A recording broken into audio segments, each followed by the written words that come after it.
Hello friends, स्वागत है आपके YouTube channel morning today target में। आज हम देखेंगे यूपी टेट के लिए एसएसटी जो आपके पेपर 2 में पूछी जाती है। तो जितने भी एमसीक्यू हैं सभी आपको कराने वाले हैं। देखिए पीवाईक्यू क्वेश्चन और सिलेबस के अनुसार। तो चैनल को सब्सक्राइब कर लीजिएगा जिससे डेली मेरी क्लासेस आपको मिलती रहेगी। देखिए जितने भी पीवाईक्यू क्वेश्चन है और सिलेबस के अनुसार है सभी एमसीक्यू कराने वाले हैं।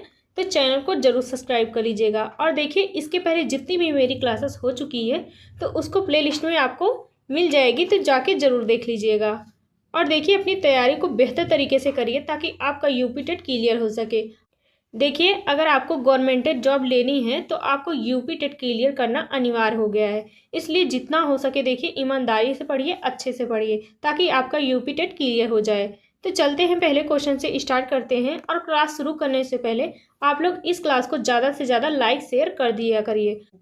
देखिए आप लोगों की लाइक की संख्या बहुत कम रहती है, तो आप लोग लाइक शेयर जरूर कर दिया करिए। तो पहला क्वेश्चन है, स्वामी दयानंद सरस्वती ने आर्य समाज की स्थापना किस वर्ष की थी? तो स्वामी दयानंद सरस्वती ने आर्य समाज की स्थापना किस वर्ष की थी? तो वह देखिए इसका राइट आंसर सही हो जाएगा तीसरा, 1875 में की थी। तो स्वामी दयानंद सरस्वती ने आर्य समाज की स्थापना 1875 में की थी, बॉम्बे में की थी। तो याद रखिएगा। देखिए समझते हैं। देखिए स्वामी दयानंद सरस्वती ने 10 अप्रैल 1875 को मुंबई तत्कालीन बॉम्बे में आर्य समाज की स्थापना की थी। तो इसका उद्देश्य था वैदिक धर्म को शुद्ध रूप से स्थापित करना था और समाज सुधार करना था। देखिए आर्य समाज की स्थापना 1875 में स्वामी दयानंद सरस्वती ने की थी, बॉम्बे में की थी। और देखिए आर्य समाज का मुख्य उद्देश्य था समाज सुधार करना था। तो याद रखिएगा। नेक्स्ट क्वेश्चन है, वेदों की ओर लौटो, बैक टू द वेदास का नारा किसने दिया था? तो वेदों की ओर लौटो का नारा किसने दिया था? तो स्वामी दयानंद सरस्वती ने दिया था। यहाँ पे इसका तीसरा ऑप्शन बिल्कुल सही हो जाएगा।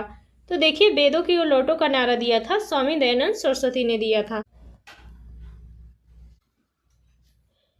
देखिए समझते हैं। देखिए स्वामी दयानंद सरस्वती ने 1875 में आर्य समाज की स्थापना की थी। तो स्वामी दयानंद सरस्वती ने 1875 में आर्य समाज की स्थापना की और इनका मानना था कि वेद ही समस्त ज्ञान के असली स्रोत और ईश्वर की वाणी हैं। और देखिए इसलिए उन्होंने वेदों की ओर लौटो, बैक टू द वेदास का नारा दिया था। और देखिए स्वामी दयानंद सरस्वती ने सत्यार्थ प्रकाश नामक प्रसिद्ध ग्रंथ भी लिखा था। तो याद रखिएगा। देखिए स्वामी दयानंद सरस्वती का मानना था कि वेद ही समस्त ज्ञान के असली स्रोत हैं, इसलिए उन्होंने यह नारा दिया था। तो याद रखिएगा। नेक्स्ट क्वेश्चन है, स्वामी दयानंद सरस्वती द्वारा रचित प्रसिद्ध पुस्तक का नाम क्या है? तो स्वामी दयानंद सरस्वती द्वारा रचित प्रसिद्ध पुस्तक का नाम क्या है? तो वह हो जाएगा, देखिए यहाँ पे इसका राइट आंसर सही हो जाएगा, सेकेंड ऑप्शन सत्यार्थ प्रकाश हो जाएगा। स्वामी दयानंद सरस्वती द्वारा रचित प्रसिद्ध पुस्तक का नाम है सत्यार्थ प्रकाश हो जाएगा। देखिए स्वामी दयानंद सरस्वती ने सत्यार्थ प्रकाश प्रसिद्ध पुस्तक की रचना की थी तो 1874 में की थी, जिसमें उन्होंने वेदों की व्याख्या और सामाजिक सुधारों पर जोर दिया था। देखिए स्वामी दयानंद सरस्वती ने सत्यार्थ प्रकाश पुस्तक की रचना की थी तो 1874 में की थी। तो याद रखिएगा। नेक्स्ट क्वेश्चन है, जलियांवाला बाग हत्याकांड किस वर्ष हुआ था? तो जलियांवाला बाग हत्याकांड किस वर्ष में हुआ था? तो वह हो जाएगा यहाँ पे सेकेंड ऑप्शन सही हो जाएगा, 1919 में हुआ था। जलियांवाला बाग हत्याकांड हुआ था तो 1919 में हुआ था। तो याद रखिएगा। देखिए समझते हैं। देखिए जलियांवाला बाग हत्याकांड हुआ था 13 अप्रैल 1919 को हुआ था और अमृतसर में पंजाब में हुआ था। तो जलियांवाला बाग हत्याकांड हुआ था 13 अप्रैल को हुआ था और 1919 को हुआ था, अमृतसर पंजाब में हुआ था। और देखिए इस दिन ब्रिटिश जनरल रेजिनाल्ड डायर ने रॉलेट एक्ट के खिलाफ शांतिपूर्ण विरोध कर रहे देखिए निहत्थे लोगों पर अंधाधुंध गोलियां चलाने का आदेश दे दिया था। तो याद रखिएगा। नेक्स्ट क्वेश्चन है, 1916 में भारत में होम रूल आंदोलन की शुरुआत किसने की थी? तो 1916 में भारत में होम रूल आंदोलन की शुरुआत की थी तो बीजी तिलक ने की थी। यहाँ पे इसका तीसरा ऑप्शन बिल्कुल सही हो जाएगा। 1916 में भारत में होम रूल आंदोलन की शुरुआत की थी तो बाल गंगाधर तिलक ने की थी। यहाँ पे इसका तीसरा ऑप्शन बिल्कुल सही हो जाएगा। देखिए जितने भी एमसीक्यू करवा रहे हैं काफ़ी ज़्यादा इंपॉर्टेंट है। अगर आप यूपी टेट क्लियर करना चाहते हैं, देखिए जितनी भी मेरी क्लासेस है तो प्लेलिस्ट में है, सभी जाके जरूर देख लीजिए। डेली मेरी क्लासेस हो रही है, देखिए डेली क्लास करिए, आपका एग्जाम तक बेस काफ़ी ज़्यादा मजबूत हो जाएगा। जितनी भी आपको एमसीक्यू हैं सभी आपको कराएंगे। देखिए पीवाईक्यू भी कराएंगे और सिलेबस के अनुसार भी कराएंगे। तो देखिए चैनल को सब्सक्राइब कर लीजिएगा ताकि डेली आपको क्लास मिलती रहे। देखिए समझते हैं। देखिए 1916 में भारत में होम रूल आंदोलन की शुरुआत हुई थी और देखिए बाल गंगाधर तिलक और एनी बेसेंट ने की थी। तो होम रूल आंदोलन की शुरुआत की थी तो देखिए एनी बेसेंट और बाल गंगाधर तिलक ने किया था, तो याद रखिएगा। नेक्स्ट क्वेश्चन है, असहयोग आंदोलन की शुरुआत कब हुई थी? तो असहयोग आंदोलन की शुरुआत हुई थी तो 1920 में हुई थी। यहाँ पे इसका तीसरा ऑप्शन बिल्कुल सही हो जाएगा। असहयोग आंदोलन की शुरुआत हुई थी 1920 में हुई थी, तो याद रखिएगा। देखिए समझते हैं। देखिए महात्मा गांधी के नेतृत्व में असहयोग आंदोलन की औपचारिक शुरुआत हुई थी 1 अगस्त 1920 को हुई थी और देखिए इसी दिन महान नेता बाल गंगाधर तिलक का निधन भी हो गया था। और देखिए सितंबर 1920 में कांग्रेस के कलकत्ता अधिवेशन में इस आंदोलन के प्रस्ताव को स्वीकार कर लिया गया था, तो याद रखिएगा।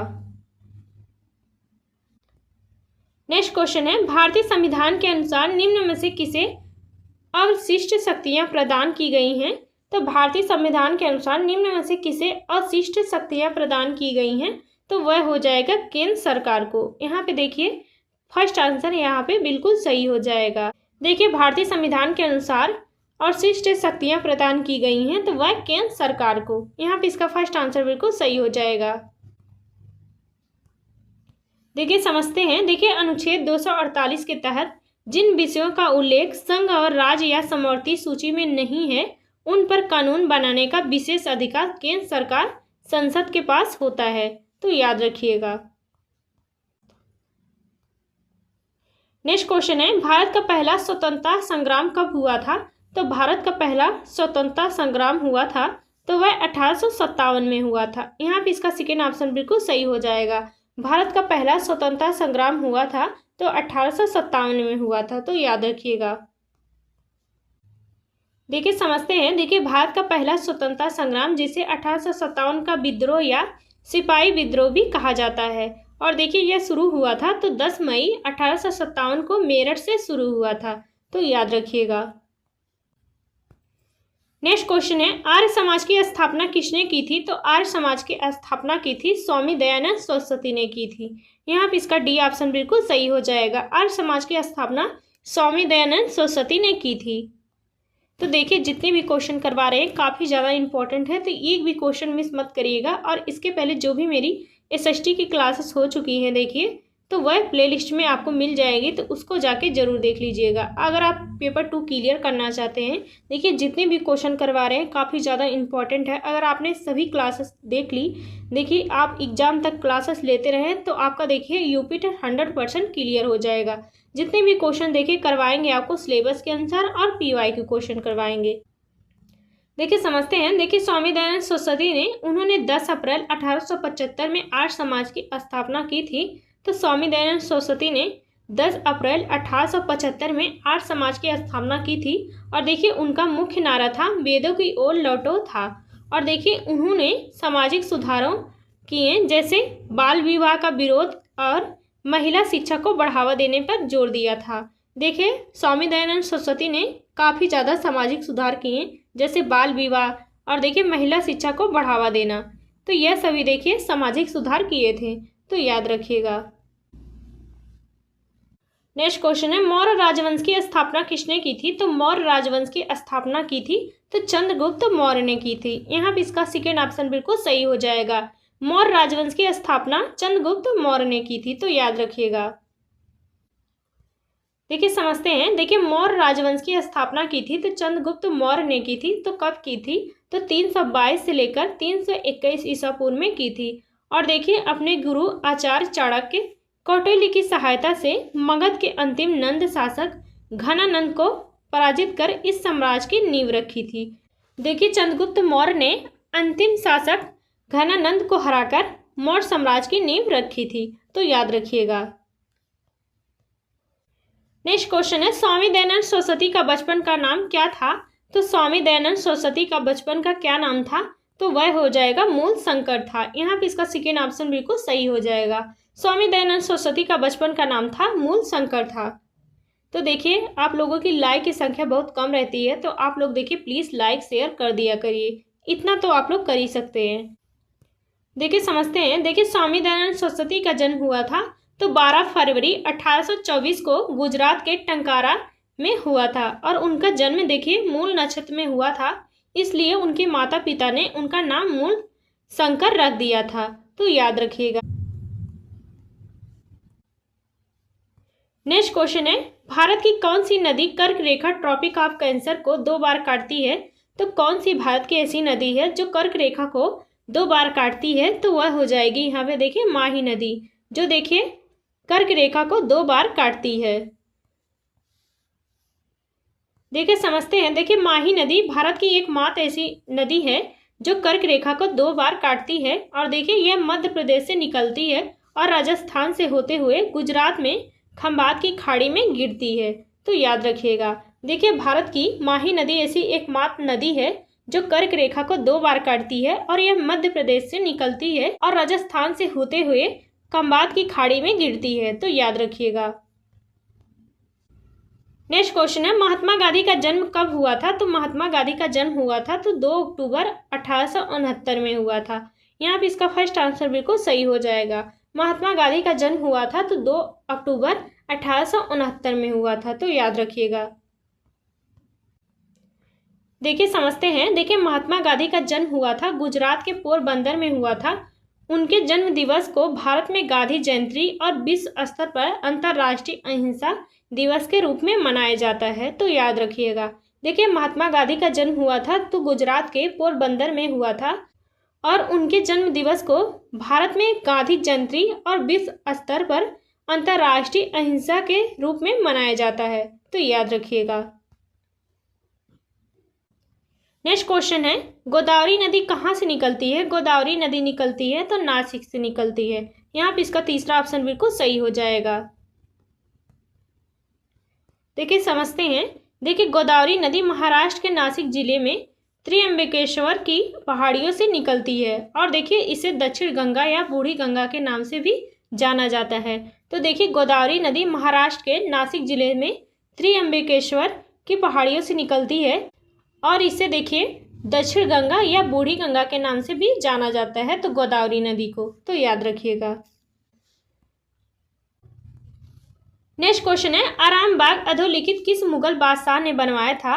तो आरामबाग किस मुगल बादशाह ने बनवाया था? तो वह हो जाएगा यहाँ पे इसका सेकेंड ऑप्शन सही हो जाएगा, बाबर ने बनवाया था आरामबाग, तो याद रखिएगा। देखिए समझते हैं। आरामबाग जिसे अब राम बाग के नाम से भी जाना जाता है, तो आरामबाग को अब जिसे राम बाग के नाम से भी जाना जाता है, इसका देखिए निर्माण प्रथम मुगल बादशाह बाबर ने करवाया था। तो आरामबाग का देखिए निर्माण प्रथम मुगल बादशाह ने बाबर ने करवाया था। और देखिए कब करवाया था? तो आरामबाग का निर्माण करवाया था 1528 में आगरा में बनवाया गया था, तो आरामबाग। और यह भारत के सबसे पुराने मुगल उद्यानों में से एक माना जाता है। तो आरामबाग देखिए भारत में सबसे पुराने मुगल उद्यानों में से माना जाता है, तो याद रखिएगा। नेक्स्ट क्वेश्चन है, गांधी जी ने दक्षिण अफ्रीका में किस अखबार की शुरुआत की थी? तो गांधी जी ने दक्षिण अफ्रीका में किस अखबार की शुरुआत की थी? तो वह हो जाएगा यहाँ पे इसका राइट आंसर सही हो जाएगा तीसरा, इंडियन ओरिपियन की शुरुआत की थी। तो गांधी जी ने दक्षिण अफ्रीका में अखबार की शुरुआत की थी, तो वह हो जाएगा इंडियन ओरिपियन अखबार की शुरुआत की थी, तो याद रखिएगा। देखिए, गांधी जी ने 1903 में दक्षिण अफ्रीका में इंडियन ओरिपियन अखबार शुरू किया था और देखिए इसका मुख्य उद्देश्य था वहां रह रहे भारतीयों के साथ हो रहे भेदभाव के खिलाफ आवाज़ उठाना था और देखिए उन्हें जागरूक बनाना था।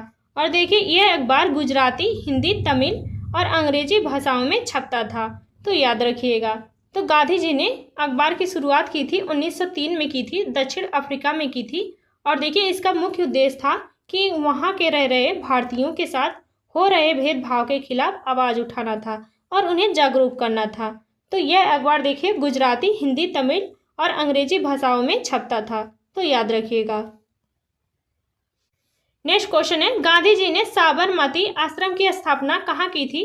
तो गांधी जी ने साबरमती आश्रम की स्थापना कहाँ की थी? तो वह हो जाएगा अहमदाबाद में की थी। यहाँ पे इसका सेकंड ऑप्शन बिल्कुल सही हो जाएगा। गांधी जी ने साबरमती आश्रम की स्थापना की थी तो अहमदाबाद में की थी, तो याद रखिएगा। देखिए समझते हैं। देखिए महात्मा गांधी ने 1917 में गुजरात के अहमदाबाद में साबरमती नदी के किनारे साबरमती आश्रम की स्थापना की थी, तो याद रखिएगा। नेक्स्ट क्वेश्चन है, गांधी जी के नेतृत्व में दांडी मार्च नमक सत्याग्रह किस वर्ष शुरू हुआ था? तो गांधी जी के नेतृत्व में दांडी मार्च नमक सत्याग्रह किस वर्ष शुरू हुआ था? तो वह हो जाएगा 1930 में शुरू हुआ था। यहाँ पे इसका सेकेंड ऑप्शन बिल्कुल सही हो जाएगा। देखिए समझते हैं। देखिए महात्मा गांधी ने 12 मार्च 1930 को साबरमती आश्रम में अहमदाबाद से अपने 78 अनुयायियों के साथ 241 मील लंबी पद यात्रा शुरू की थी।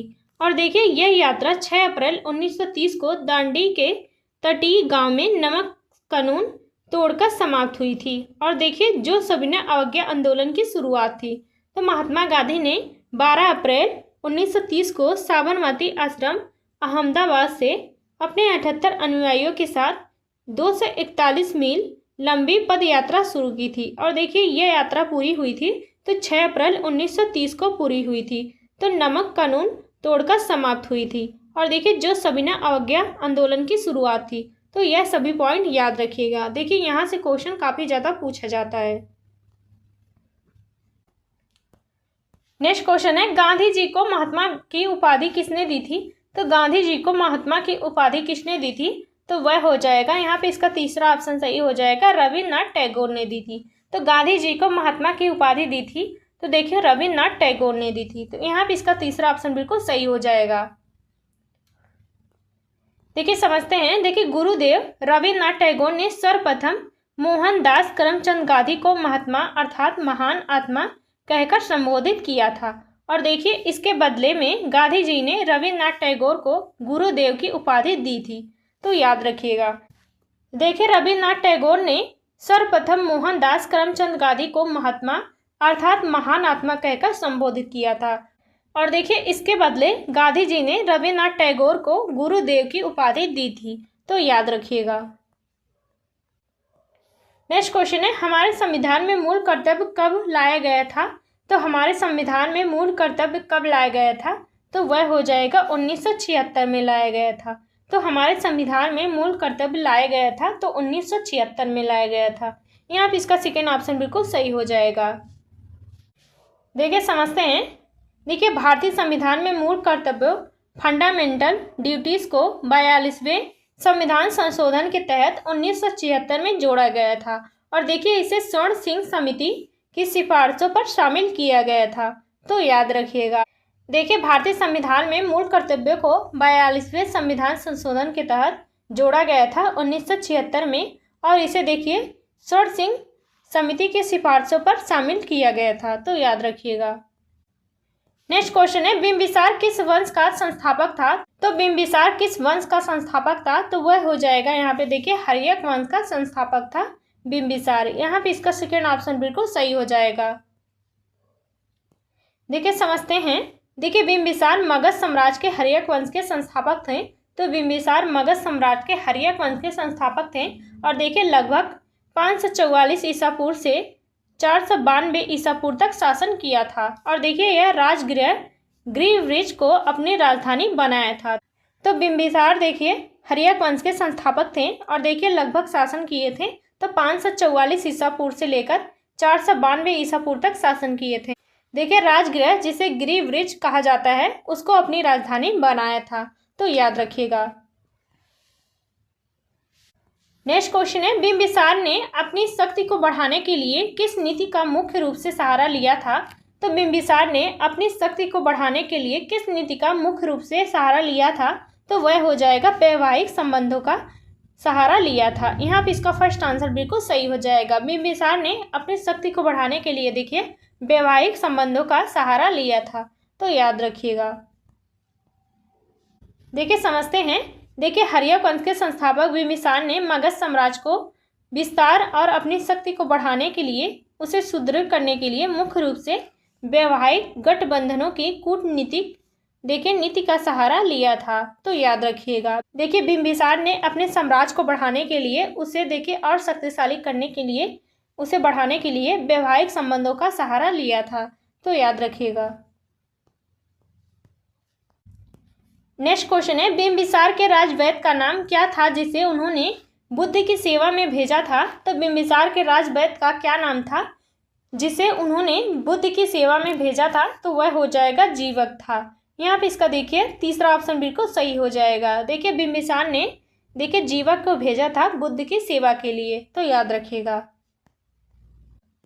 देखिए समझते हैं। देखिए जीवक थे तो मगध सम्राट बिंबिसार के प्रसिद्ध राजवैद्य थे। और देखिए राजा बिंबिसार महात्मा बुद्ध के अनुयायी और मित्र थे, और इसलिए उन्होंने बुद्ध के स्वास्थ्य की देखभाल के लिए जीवक को सेवा के लिए भेजा था। तो याद रखिएगा। देखिए जीवक मगध सम्राट के बिंबिसार के प्रसिद्ध राजवैद्य थे और राजा बिंबिसार और महात्मा बुद्ध मित्र थे, और देखिए इसलिए बिंबिसार ने बुद्ध की सेवा के लिए, देखभाल के लिए जीवक को भेजा था। तो याद रखिएगा। नेक्स्ट क्वेश्चन है, बिंबिसार की हत्या किसने की थी? तो बिंबिसार की हत्या की थी तो अजातशत्रु ने किया था। यहाँ पे इसका तीसरा ऑप्शन बिल्कुल सही हो जाएगा। देखिए समझते हैं। देखिए अजातशत्रु बिंबिसार का पुत्र था और मगध साम्राज्य के सिंहासन को पाने की तीव्र इच्छा के कारण उसने अपने पिता को बंदी बना लिया था और बाद में उनकी हत्या कर दी थी। और देखिए कुछ बौद्ध ग्रंथों के अनुसार उसने यह गौतम बुद्ध के विरोधी देवदत्त के उकसाने में आकर किया था। तो अजातशत्रु देखिए बिंबिसार का पुत्र था और मगध साम्राज्य को पाने के लिए देखिए उसने अपने पिता की हत्या कर दी थी। नेक्स्ट क्वेश्चन है, बिंबिसार ने मगध की राजधानी किसे बनाया था? तो बिंबिसार ने मगध की राजधानी किसे बनाया था? तो वह हो जाएगा राजगृह को और गृहव्रज को बनाया था। तो यहाँ पे इसका तीसरा ऑप्शन बिल्कुल सही हो जाएगा। बिंबिसार ने मगध की राजधानी बनाया था तो राजगृह और गृहव्रज को बनाया था। यहाँ पे इसका तीसरा ऑप्शन बिल्कुल सही हो जाएगा। देखिए समझते हैं। देखिए बिंबिसार हर्यक वंश के संस्थापक थे। बिंबिसार ने अपनी राजधानी बनाया था, तो देखिए जिसे राजगृह गृहव्रज भी कहा जाता है, तो मगध की राजधानी बनाया था बिंबिसार ने। और देखिए यह नगर 5 पहाड़ियों से घिरा हुआ था जो इसे सुरक्षा की दृष्टि से अभेद बनाता था। तो याद रखिएगा। नेक्स्ट क्वेश्चन है, आर्य समाज की स्थापना कहाँ की गई थी? तो आर्य समाज की स्थापना की गई थी तो बम्बई में की गई थी, मुंबई में की गई थी। यहाँ पे इसका फर्स्ट आंसर बिल्कुल सही हो जाएगा। देखिए आर्य समाज की स्थापना 1875 में की गई थी। तो याद रखिएगा। देखिए आर्य समाज की स्थापना स्वामी दयानंद सरस्वती ने की थी 10 अप्रैल 1875 को बम्बई और अब जो है मुंबई में की थी। तो याद रखिएगा। नेक्स्ट क्वेश्चन है, ब्रह्म समाज के संस्थापक कौन थे? तो ब्रह्म समाज के संस्थापक थे राजा राम मोहन राय हो जाएगा। यहाँ पे इसका तीसरा ऑप्शन बिल्कुल सही हो जाएगा। तो ब्रह्म समाज के संस्थापक थे राजा मोहन राय थे। देखिए समझते हैं। ब्रह्म समाज की स्थापना राजा राम मोहन राय ने की थी, तो कब की थी? तो 20 अगस्त 1828 को की थी। और देखिए किस स्थान पर की थी? तो कोलकाता में की थी। और देखिए यह आधुनिक भारत का पहला महत्वपूर्ण सामाजिक धार्मिक सुधार आंदोलन था जिसका मुख्य उद्देश्य था मूर्ति पूजा का विरोध करना था, और देखिए एक ईश्वरवाद और देखिए एक ईश्वर का प्रचार करना था, और सती प्रथा जैसी सभी सामाजिक कुरीतियों को समाप्त करना था। तो ब्रह्म समाज का उद्देश्य था। देखिए और ब्रह्म समाज की स्थापना हुई थी तो 1828 को हुई थी। तो याद रखिएगा। नेक्स्ट क्वेश्चन है, भारत के मिसाइल मैन के रूप में किसे जाना जाता है? तो भारत के मिसाइल मैन के रूप में जाना जाता है तो वह जाना जाता है डॉक्टर APJ अब्दुल कलाम को जाना जाता है। तो भारत में मिसाइल मैन के रूप में जाना जाता है। तो याद रखिएगा। नेक्स्ट क्वेश्चन है, विश्व का सबसे बड़ा महाद्वीप कौन सा होगा? तो विश्व का सबसे बड़ा महाद्वीप हो जाएगा, वह हो जाएगा देखिए एशिया महाद्वीप हो जाएगा। यहाँ पे इसका तीसरा ऑप्शन बिल्कुल सही हो जाएगा। विश्व का सबसे बड़ा महाद्वीप होता है तो एशिया महाद्वीप। देखिए क्षेत्रफल और जनसंख्या दोनों ही दृष्टि से एशिया दुनिया का सबसे बड़ा महाद्वीप है। तो देखिए एशिया क्षेत्रफल और जनसंख्या दोनों ही दृष्टि से एशिया दुनिया का सबसे बड़ा महाद्वीप होता है, तो याद रखिएगा। नेक्स्ट क्वेश्चन है, सौर मंडल के किस ग्रह को लाल ग्रह कहा जाता है? तो सौर मंडल के किस ग्रह को लाल ग्रह कहा जाता है? तो वह हो जाएगा देखिए मंगल ग्रह को लाल ग्रह के नाम से जाना जाता है। और देखिए शुक्र ग्रह को भोर का तारा कहा जाता है। और देखिए बृहस्पति ग्रह होता है तो वह सबसे बड़ा होता है, तो बृहस्पति सबसे बड़ा ग्रह होता है। और देखिए शनि ग्रह होता है तो अपने छल्लों के लिए जाना जाता है। देखिए समझते हैं, देखिए मंगल ग्रह को लाल ग्रह रेड प्लैनेट कहा जाता है क्योंकि इसकी सतह पर आयरन ऑक्साइड लोहे में जंग की प्रचुरता है और जो देखिए इसे अंतरिक्ष से देखने पर एक विशिष्ट लाल रंग प्रदान करती है, तो याद रखिएगा। नेक्स्ट क्वेश्चन है, भारत का राष्ट्रीय पशु कौन सा होगा? तो भारत का राष्ट्रपति कौन सा होगा? तो इसका राइट आंसर आप सभी को कमेंट बॉक्स में बताना है। तो आप लोगों के लिए होमवर्क है, तो इसका राइट आंसर देखिए जरूर बताइएगा। नेक्स्ट क्वेश्चन है, विश्व पृथ्वी दिवस कब मनाया जाता है? तो विश्व पृथ्वी दिवस कब मनाया जाता है? तो वह हो जाएगा 22 मार्च को मनाया जाता है। तो विश्व पृथ्वी दिवस मनाया जाता है तो 22 मार्च को मनाया जाता है। देखिए जितने भी क्वेश्चन करवा रहे हैं काफ़ी ज़्यादा इंपॉर्टेंट है, आपके एग्जाम में देखिए पूछे जाएंगे। देखिए समझते हैं, देखिए पर्यावरण संरक्षण के प्रति जागरूकता फैलाने के लिए हर साल 22 अप्रैल को यह दिवस मनाया जाता है।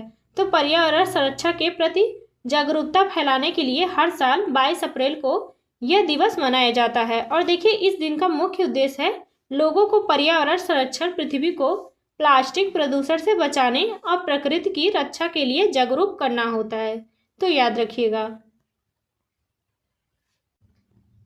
नेक्स्ट क्वेश्चन है, हीरा पृथ्वी पर पाए जाने वाला सबसे कठोर प्राकृतिक पदार्थ है, यह किसका रूप है? तो वह हो जाएगा देखिए सेकेंड ऑप्शन सही हो जाएगा, यह कार्बन का रूप है। यहाँ पे इसका सेकेंड ऑप्शन बिल्कुल सही हो जाएगा। देखिए समझते हैं, देखिए हीरा यह पृथ्वी पर प्राकृतिक रूप से पाया जाने वाला सबसे कठोर पदार्थ माना जाता है क्योंकि इसमें कार्बन परमाणु एक मजबूत त्रियामी 3D चतुष्फलकीय संरचना में व्यवस्थित होते हैं, तो याद रखिएगा। देखिए इस क्लास का लास्ट क्वेश्चन है, तो पलामू टाइगर रिजर्व भारत के किस राज्य में स्थित है? तो पलामू टाइगर रिजर्व भारत के किस राज्य में स्थित है? तो वह हो जाएगा देखिए झारखंड में स्थित है। यहाँ पे इसका तीसरा ऑप्शन बिल्कुल सही हो जाएगा। देखिए यह भारत के झारखंड राज्य के लातेहार और पलामू जिलों में स्थित है और देखिए यह छोटा नागपुर पठार का हिस्सा है।